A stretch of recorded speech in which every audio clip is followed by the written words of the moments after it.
100% compelling, 0% of the time, it's the Medicare for the Lazy Man podcast.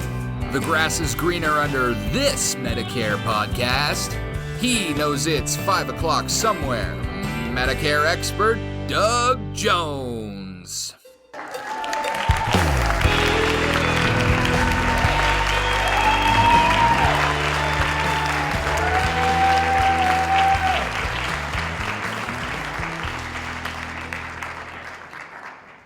Well, hello again, everyone. Welcome to another exciting episode of the Medicare for the Lazy Man podcast.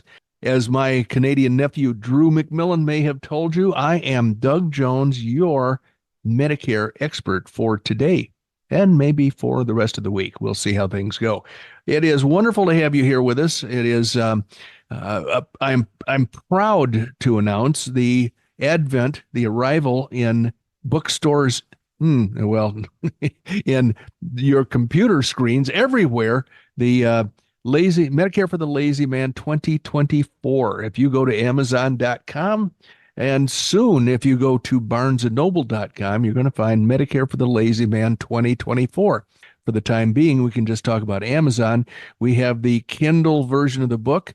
We have the paperback version of the book, and for you high rollers, we have the hardcover version of the book, and that book contains the knowledge that you're going to need if you want to have a successful encounter with Medicare. And it has garnered so many positive reviews from readers and from people who have used it successfully, people who have become my clients, because within the book, I give my contact information and I invite people approaching Medicare to contact me so I can help them make that transition. But if they read the book beforehand, then they'll know exactly what they're talking about and they'll know exactly what I'm talking about. So making sure that you don't buy the wrong coverage, making sure that you buy the correct coverage, the most cost-effective coverage, that's what I specialize in. I help people save money and I help them avoid things that are likely to be disappointing later on. So Medicare for the Lazy Man 2024 is the book you're looking for, and soon it will be available in Audible form, wherein you can just listen to it, and it will be available on the Barnes & Noble website, barnesandnoble.com, for those who don't really like shopping at Amazon, and I can certainly understand that, so I'd like to provide another outlet. Anyway, join us in greeting Randy Carson, will you please? He is so proud of himself for having become Mr. Greeny Weenie in his neighborhood. Randy, tell us all about it, will you? Oh my gosh, I'm glad to do it. I'm just so excited. As Doug may have alluded to, I finally made the dive and put solar on my house, and it's up. It's ready to start producing power. Unfortunately, there's a few little, inspections from the local electric company, Arizona Power Systems, that needs to, they need to pass us, give us a thumbs up before we can turn it on. But then I told Doug earlier, before we were warming up for the podcast, there's 3 switches that I get to turn on that get the thing online after they give me permission. And I'm telling Doug, once I hit those 3 switches, I will be off the grid, and that will be such a lower demand for power that his lights up in Cave Creek should get brighter.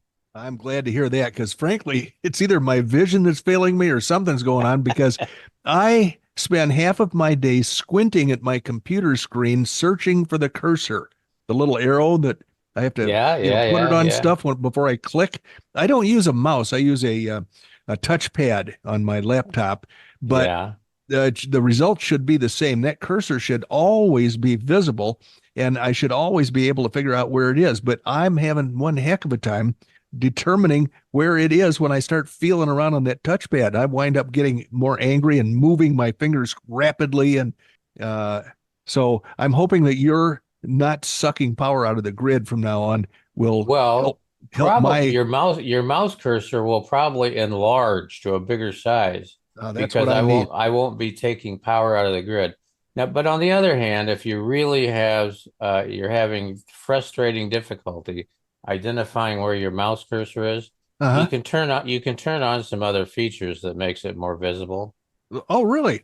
I didn't know such things existed. Why do they keep them secret? Just so I can make money since I'm a programmer. Um, well, I'll tell you what, in lieu of actual cash, I'll be happy to distribute a book to you.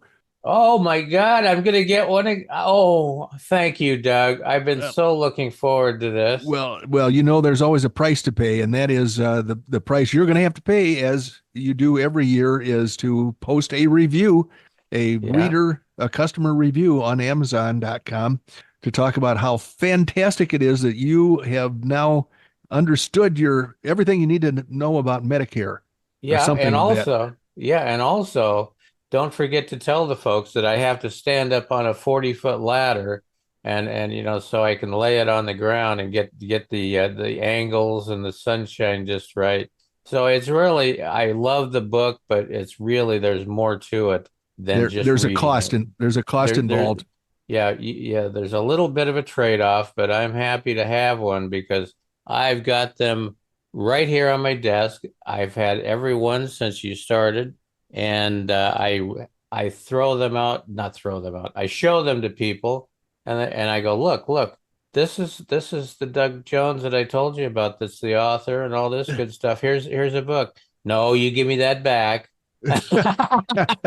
Well, it's ironic that you mentioned that. You've got your row of books starting with, I guess, 2019, because I received a picture in a very short email. Actually, the email didn't have a message in it. It was just the title. It says, added to my collection. And what the picture in the email was proof positive of the fact that I have a stalker. I don't know if you can see what this Oh, is. yeah, I can. So it goes from 20 all the way to 24. That's right. And 24 is the exact color purple that the current book in the bookstores has on the cover. The 2024 numbers are in purple. That was my color choice. And Yeah. this gentleman, who happens to live in New Jersey, has saved all the cards, but he somehow managed to get a 2024 business card with my book cover on it before I did. I got this from Wow. him yesterday morning, and I hadn't planned to call Wow. the printer until yesterday afternoon. So he's either reading my mind or he's climbed right inside my head and he's actually dictating my thoughts. But this is Dominic Regina, of course. Dominic, And oh my gosh, it's he's Dominic. always How are you, Dominic? he's always got his thinking cap on. What he did this time was scared the heck out of me. Oh my God, what else am I thinking that he's privy to? So, isn't there a 2019 also? There was a 2018 that I didn't do a card for. There was a Yeah. 2019. I guess I probably did a card for 2019. But his collection starts with 2020, and they're fanned out like a poker hand. Yeah, And yeah. and frankly, I was going to tell him anytime you have five of the same card, you're going to get shot by somebody else at the poker table because that's Well, just yeah. not kosher. Now, I would call that a straight, I but think it's a flush. Looks like a call it flush a to me. flush? Would you I call think it it a would. flush? Okay. I think that's that's going one step above and beyond. So, Well, let's call it a royal flush then. all right, very good.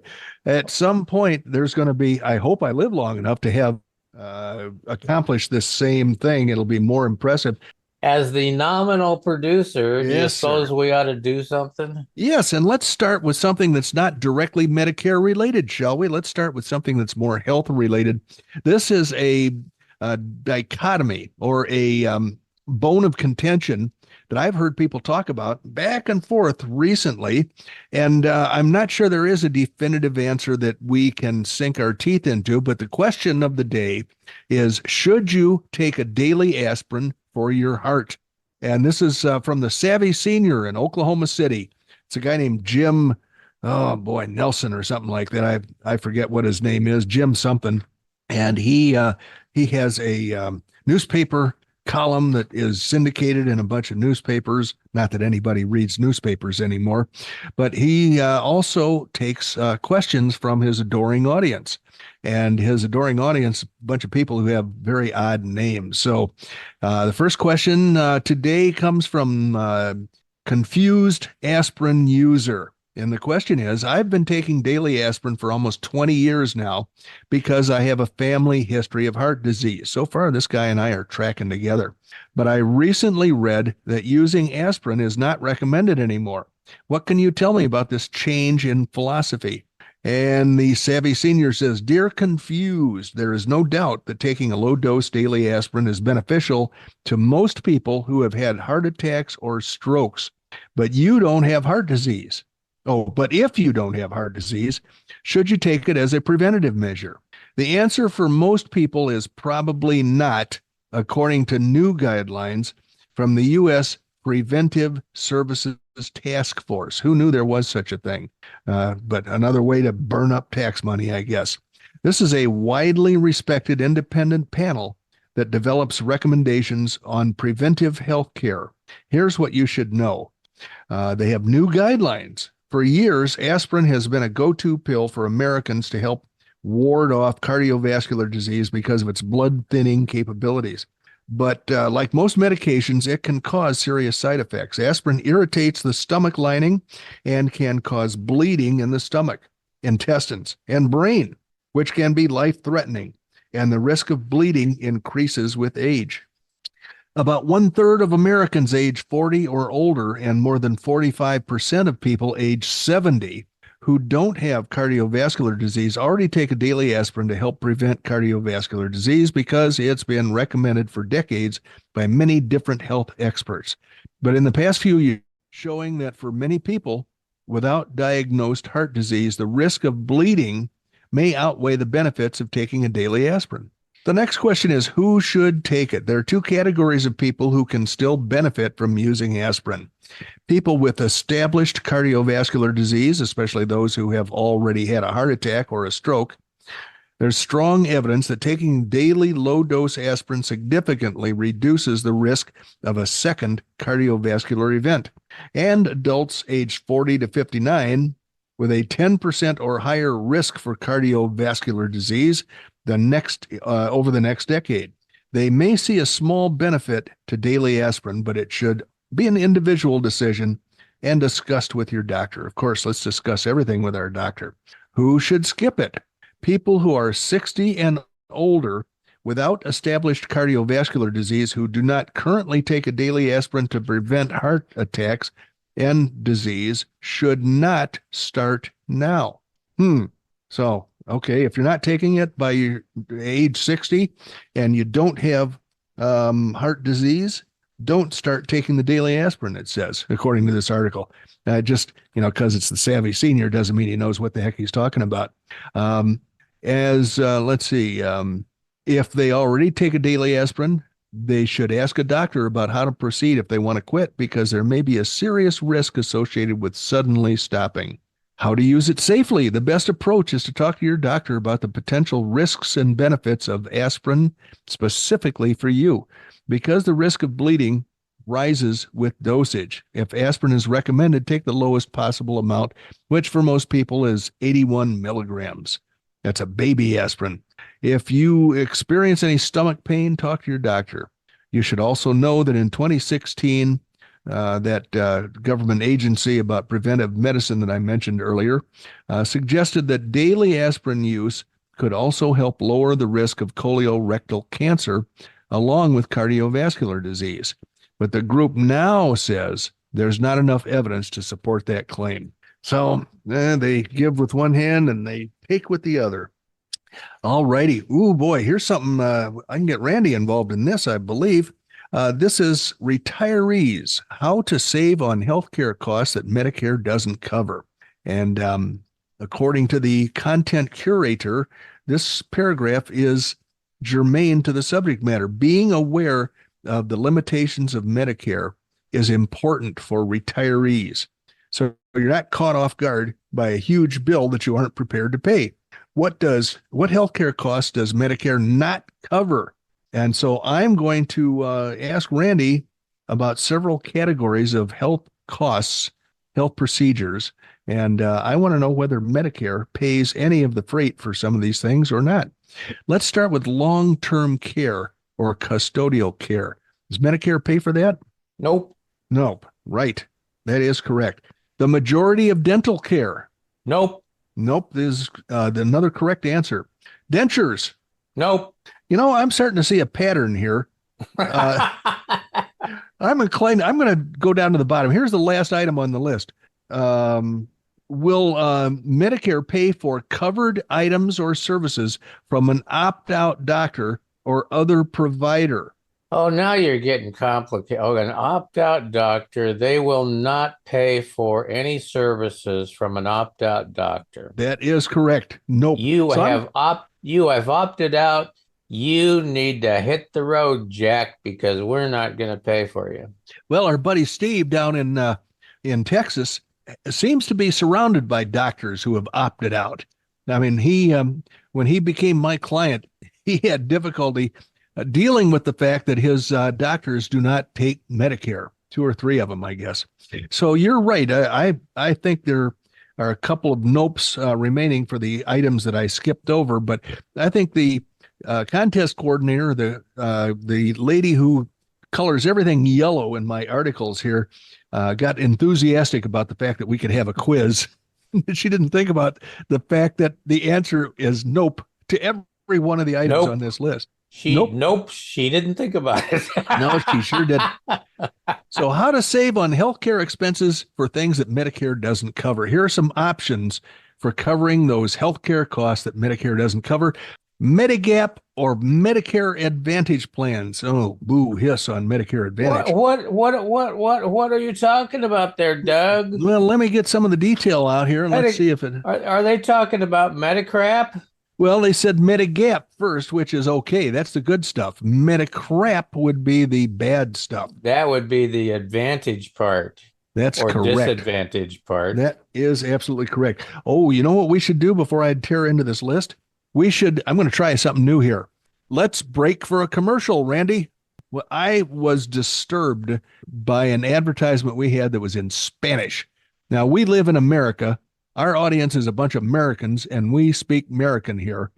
We don't speak no Spanish lingo. So I want our advertisers to only do ads in English, if you please. I'm sure they're listening. So here we go again. Back to the items that Medicare doesn't cover and how to save some money on them.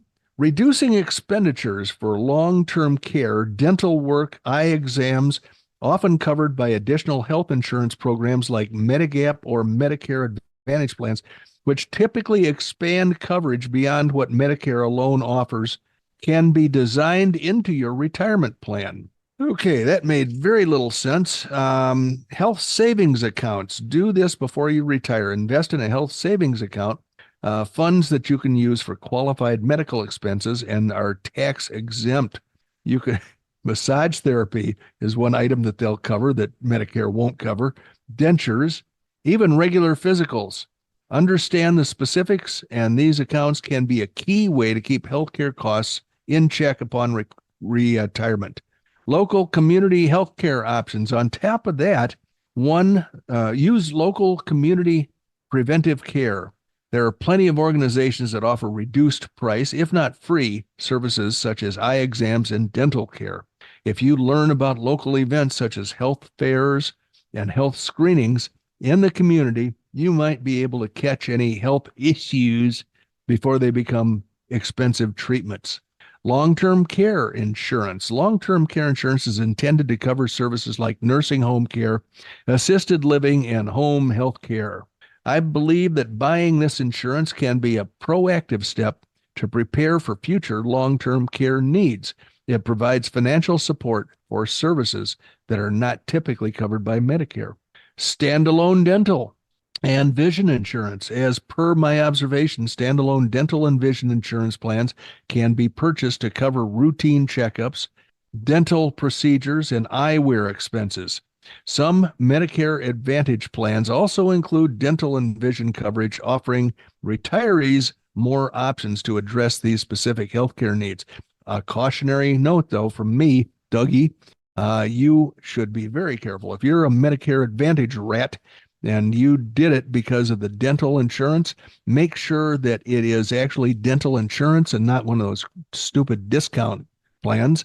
Make sure that you can go to any dentist you want to, rather than being stuck with their list of recent dental school graduates, because that's who they're most likely to have included for free in a Medicare Advantage dental plan. The last thing you can do is pay in cash. When talking about services Medicare doesn't cover, the best way, in my opinion, according to the author here, is to pay in cash or to offer to pay in cash. Many chiropractors and such are small businesses. The headache often associated with Medicare supplements and secondaries can take up hours of a staff member's time, which ultimately costs the business money. Well, that could have been a more satisfying article. Should I buy long-term care insurance? Now, this is an important element of your potential Medicare and health insurance planning. Long-term care insurance is very much like life insurance, and we discussed it in the last episode, and I feel that I did not offer a very clear picture of the long-term care experience, because I read two different articles that were at odds with each other. One was from the New York Times talking about how much trouble that long-term care insurance companies were having maintaining benefits, and the other was a list of myths, long-term care myths. And I'm just not sure that I was able to draw a very clear picture. So this is a little shorter article that asks the question, should I buy long-term care insurance? And it's once again from the Savvy Senior. So if you like the aspirin answer, you'll love this. The question is, my wife and I have thought about purchasing long-term care insurance policy, but we hate the idea of paying expensive monthly premiums for a policy that we may never use. Is there a good rule of thumb on who should or shouldn't buy long-term care insurance? And this was signed Getting Old. So the Savvy Senior says, Dear Getting, there are two key factors you need to consider that can help you determine if purchasing a long-term care insurance policy is a smart decision for you and your wife. One factor is your financial situation, and the second is your health history. Currently, around 8 million Americans own a long-term care insurance policy. As the cost of long-term care, which includes nursing home, assisted living, and in-home care, as those costs continue to rise, it's important to know that most people pay for long-term care either from personal savings or from Medicaid when their savings are depleted, or through a long-term care insurance policy. The national median average cost for nursing home care today is around $92,000 a year, while assisted living averages around $50,000 per year. National statistics show that about 70% of Americans age 65 and older will need some kind of long-term care. The fact is, many people don't need to purchase a long-term care insurance policy. The reasons stem from a range of factors, including the fact that relatively few people have enough wealth to make purchasing a policy worthwhile. Seniors with limited financial resources who need long-term care can turn to Medicaid to pick up the tab after they run out of money. Now, nobody really wants to run out of money, Savvy Senior. Another important factor is that most seniors who need long-term care only need it for a short period of time, recovering from surgery. For those people, Medicare covers in-home health care and nursing home stays of 100 days or less, following a hospital stay of more than 3 consecutive days. Sure, Medicare covers that. Try getting that out of a Medicare Advantage plan. There are quite a few horror stories about people covered by Medicare Advantage plans who cannot get the proper after-surgical care. So I'm saying be very careful. If you have a Medicare Advantage plan, be prepared for a fight. So the question is, who should consider buying a long-term care insurance policy? Well, they make the most sense for people who can afford the monthly premium and who have assets of at least $150,000 to $200,000 or more that they want to protect. And this doesn't count their homes and vehicles. Another factor to weigh is your personal health and family history. The two most common reasons that seniors need extended long-term care is because of dementia and or disability. And almost half of all people who live in a nursing home are 85 years or older. So what's your family history for Alzheimer's, stroke, or some other disability or disabling condition? And do you have a family history of longevity? You as well. Because women tend to live longer than men, they are at greater risk of needing extended long-term care. Choosing long-term care insurance after evaluating your situation. If you're leaning towards buying a long-term care insurance policy, be sure to do your homework. The cost of premiums can vary greatly, ranging anywhere between $2,500 and $8,000 per year for a couple, depending on your age, the insurer, and the policy's provisions. Also note that because of coronavirus, it may be more difficult to qualify for coverage now if you are age 70 or older, or if you're in a high-risk group, or if you had a positive COVID-19 test. To find a policy, get an LTC, a long-term care insurance specialist who works with a variety of companies. There's an American Association of Long-Term Care Insurance website.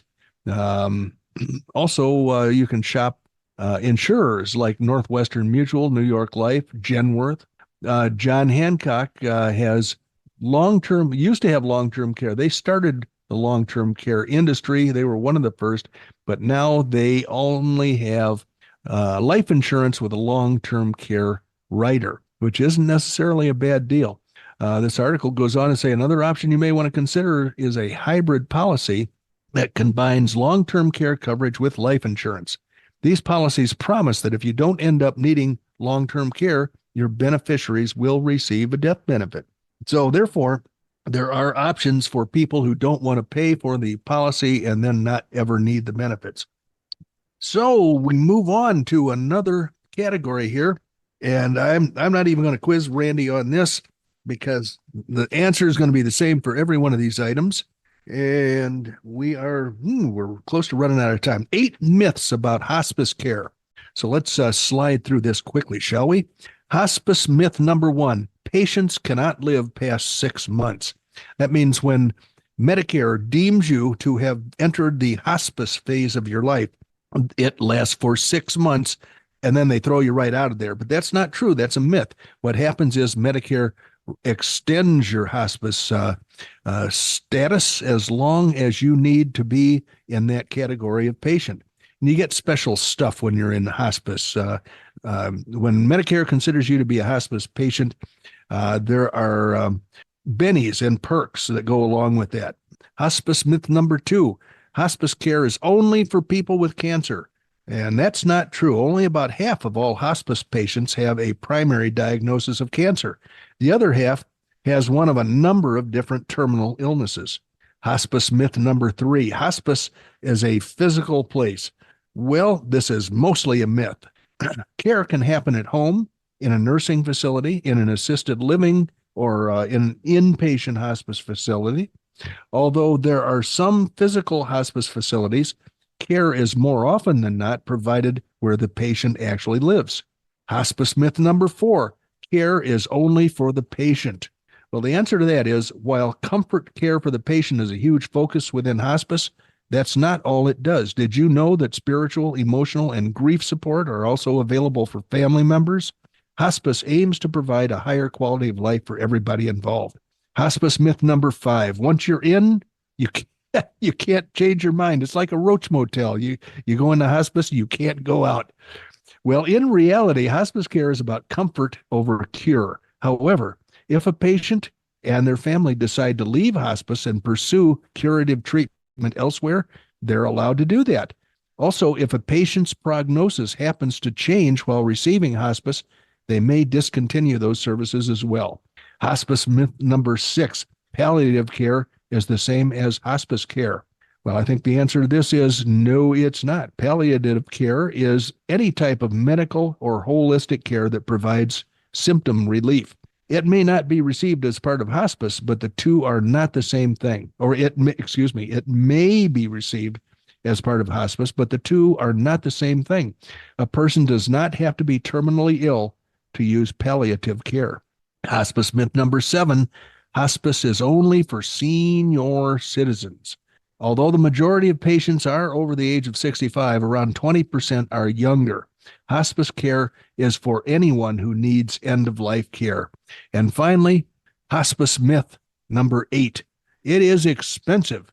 But the truth is, since the vast majority of those who use this service are over the age of 65, Medicare will pay. Medicare benefits will pay for hospice when a senior is certified as terminally ill by their doctor. Almost all care is covered at very little or no cost. So, by golly, that's not a bad way to end the episode. If we need hospice care, that's likely to be taken care of, Randy. Well, you know something, that does sound good. Something to look forward to. Give me some of that hospice, huh? Give me some of that hospice care. Definitely staying away from that is huge. It's a huge desire of mine. Maybe I got too enthusiastic. Let me rethink my position. Well, you know something? We need to close up shop here, Doug. I know. It's come to an end. We have spent our 75 cents. I don't know what else to say, but it's gone. So you guys that are listening to Medicare for the Lazy Man podcast, get out a pencil, take down this email address, dbj@mlmmailbag.com, because that is how you reach out to Doug Jones, the master of the universe of Medicare supplement planning. Oh, wow. And he is licensed nationwide, if I didn't mention that. Ultimately, you can also check us out at the website, medicareforthelazyman.com. We would appreciate a couple reviews here and there because we do produce a lot of good content. And ultimately, we've got a new book on the market, 2024, yes, Medicare for the Lazy Man 2024. And Doug told me earlier, I am going to get a copy. So I am going to look forward to that. I'm hoping he'll deliver it to my house with a Guinness, but you just never know. Or maybe I'll enjoy one while I'm there. Well, yeah, or we could do that too. While I am getting my multiple portraits taken with the new book, I will have a Guinness in the other hand. What do you think of that? Perfect. Well, thanks for joining us. You could have been a number of different places, but you weren't. You were with us, which is exactly where we'd like to have you, listening to Medicare for the Lazy Man podcast. And if you weren't looking at your watch, it lasted today about 32 and a half minutes listening to Doug Jones, the insurance guy from Oklahoma. No more. He's up in the high ground behind Cave Creek, Arizona. And I've got to tell you today, I'm a little disappointed about the temperature. We are sitting at 63 degrees, so that means Doug is probably up over 12,000 feet. Ouch. Thank you so much, Randy, and thank you, ladies and gentlemen, for joining us. We'll look forward to having you with us again on our next episode. Bye-bye.